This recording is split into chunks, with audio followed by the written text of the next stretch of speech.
Part two of our visit to Simon, we're going to talk to him about his company, which is Paradigm Competition, and kind of figure out what Simon does as a day job.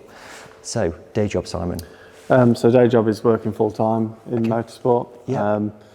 Currently managing the team of Paradigm Competition.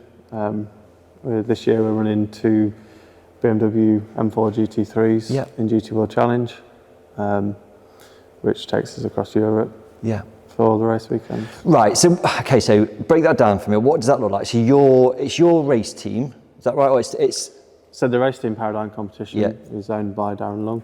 Okay. And I manage it for him. Right. Okay. And so you have the cars here and transport. Is that? Yeah. So we have all the cars and equipment here. Yeah. And we basically prepare the cars here, and then take them to events and run them for the race weekends, and then return and repeat the process. Yeah. And so basically it's arrive and drive for the drivers, and you kind of you do all the kind of background and everything else. Okay, get that. And what series is it? It's GT World Challenge. Okay, so that sounds big. Yeah, it's lots of teams in there that are factory run teams. Yeah. The other cars, Ferraris, Lamborghinis. Okay. Basically all the modern day GT3 cars. Yeah. And in terms of circuits, where is that? Where do you race? So, you're testing me now. I am. Year. So this year it's Paul Ricard in France, Magny-Cours, Nürburgring, Barcelona. So all the tracks. All your big tracks. And like you're managing that, and this is your day job. So do you go off and attend as well on a race weekend? Yeah, so we're actually racing at Paul Ricard next weekend. Yeah. So the cars and the lorries left on Saturday.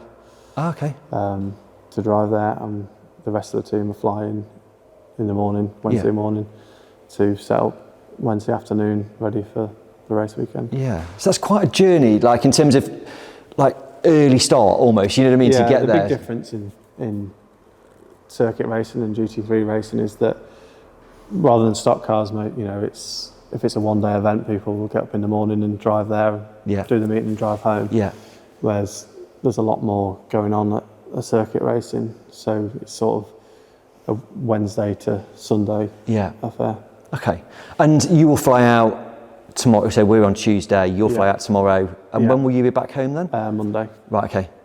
Yeah. So we'll pack down on Sunday night and then return on Monday. Yeah. So I now understand when we were talking about the tarmac car in terms of it has to fit around my work, and I can see now sort of the time you're spending away, sort of being in the garage and being able to go racing at weekends. So that's 10 weekends a year. Okay. So essentially 10 weeks of the year that we're away. Yeah. And what does a normal day look like for Simon Traves? Or is there a normal day? Well, there's never a normal day. So essentially, when the cars come back, they're stripped down to basically a bare chassis. And is that in here? That's in this workshop, yeah. So they're stripped down. So basically all that's left of the car is the interior and the engine stays in. Right, okay. Everything else, suspension and drivetrain, all comes off the car. Why is that? 'Cause that's a huge amount of work, surely. It's just to keep the car at peak performance, to find any failing parts, and make sure everything's running as it should do. Yeah. If you want to compete at the highest level in motorsport, that's what you've got to do. Yeah. And just sort of thinking about that in terms of stock cars, do you apply some of that thinking? Because you surely must, because that's your it's your day job, isn't it? But it's with any race car, and especially a stock car, I think if I didn't say, right, I'm just going to go racing, I could get a car finished and then find something else that I would want to change on it to improve it. So it would just go on forever if you kept doing that. Yeah. Okay. So car comes back in from race weekend, you're stripping it all down, and then are you kind of then planning the logistics of going abroad, or have you got people that do that? Yeah, so we do have people that help with that. But essentially a race team's everyone sees race cars going around a racetrack, that's a race team, but essentially as a race team you're a transport company, a logistics company, a hospitality company. Yeah. There's so many elements to it that people don't really think about from the outside. The actual racing part is a very small percentage of what a race team actually does, from importing parts from different countries to transporting the cars to events. Yeah. So it feels like a bit of a 24/7 operation in some respects, or can you like have downtime when you're going, right, I am just doing work and I'm just doing stock cars or my hobby, or going out with the kids? Or yeah, it's difficult. You're always something going on. Yeah. It's always on an email or someone on the phone, but you know, it's on the flip side of that, it's easy. Sometimes you get free time to do as you please. Because I'm assuming house is there, workshops. It's quite self-contained. Yeah, it's quite a short journey to work. Yeah, no hold-ups in traffic. No, you couldn't use that excuse.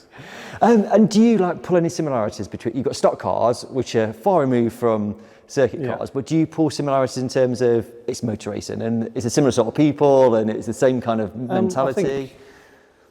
I think it's the people. Obviously, both groups of people are friendly people, but stock cars is a lot more friendly in the fact that if you had essentially the best team, if you found the best team in GT3 racing with the best drivers and went to them and said, "Oh, can you put me a car together and tell me your setup and help me be as good as you?" It would never happen. No. They would just laugh at you and walk away. Whereas in stock cars, the majority would help you.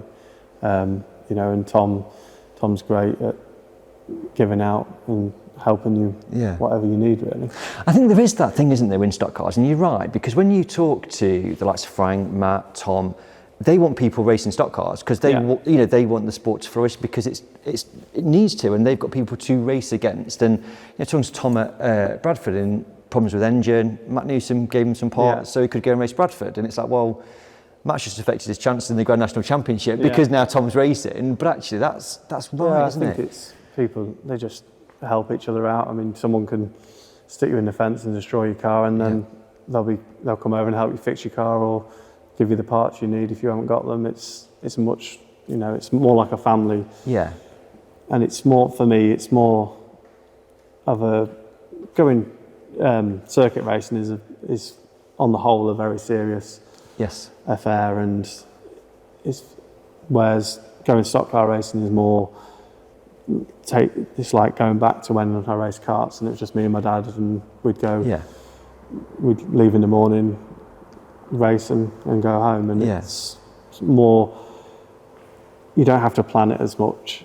You can decide on a Friday, I'm going to race this weekend, and you can go. Which is nice. It's a nice kind of difference, isn't it? Like I always think about with stock cars, like with my job, I like going stock cars. It's completely polar opposite to what I do at work. Do you know what I mean? It's like just a nice hobby, and that's kind of, in a sense, it's different to what you're doing. It's still motorsport, but actually, it's still motorsport, and it is different. The only thing it's sometimes difficult when you've been working on cars all day to then decide, oh, okay, I'm going to work on a stock car tonight. It's actually getting the motivation sometimes. Yeah. But I find once I'm racing again, that'll be a lot easier. Yeah. And do people in GT3 know about stock cars? Do they know kind of what you do when you're not racing? More so circuits? These days, to be honest, with what's all the promotional stuff that you guys have been doing, and with the BTCC race, a lot of people now actually know what, in a wider range of motorsport, know what stock car racing is.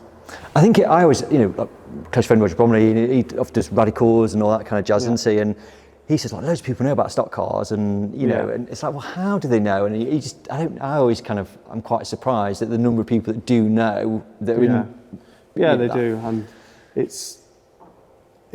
you find a lot of people just associate stock cars with banger racing. Yeah. But these days people are actually realising that there's a difference between the two. Yeah, yeah, absolutely. And they're definitely not bangers. They're definitely not bangers. Definitely not. Simon, it's been fantastic to come over. Love your workshop. Great to kind of hear about what you do, day job. And then what time are you up in the morning? Well, I'm actually going to stay in a hotel tonight. Okay, because it's too early. Very early flight. Yeah. What time are you flying? think it's 3 or 4 a.m. Okay, and then you land Paul Ricard. Yeah. What time do you get to race circuit tomorrow? I'll be around lunchtime. Okay. And then we'll set all the garage up and load all the cars and equipment. We'll finish that probably around midnight. Yeah. Ready for the next day on Thursday. So Thursday will be... the cars will go to technical scrutineering. Yeah. Have all the parameters checked to make sure they're... because similar with stock cars, we have minimum... On the stock car, you have the minimum inside weight, etc. On a GT3 car, we have a stack of a document about this big of all the things it has to conform to. So it's not like Dave Riley at the scales looking... No, unfortunately not. So yeah, you've got obviously 50 odd cars competing, so they've got to get all those through.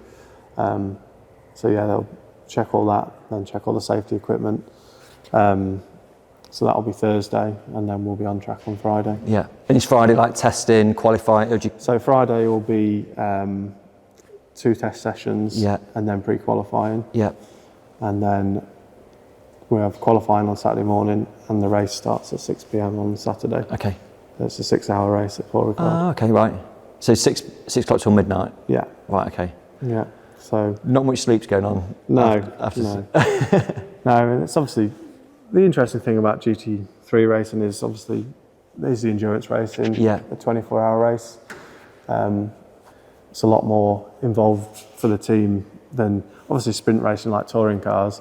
The team gets the car ready, essentially puts it onto the grid, and then it's up to the driver to perform. Whereas in endurance races, obviously the driver still plays his part, but the team has a lot more involvement in the outcome of how the car does, with how fast their pit stops are, not receiving penalties in pit stops, strategy of when the car's actually going to box. Obviously, everyone sees it watching Formula One. Yeah, of course. But obviously, over a 24-hour race, that becomes a lot more complex. Yeah, definitely. No, it sounds interesting. Sounds very interesting. You've got a great day job. You've got 2 beautiful stock cars. Thank you so much for allowing us to come over today. And I love your Spaniels. Yeah, that's probably the best bit.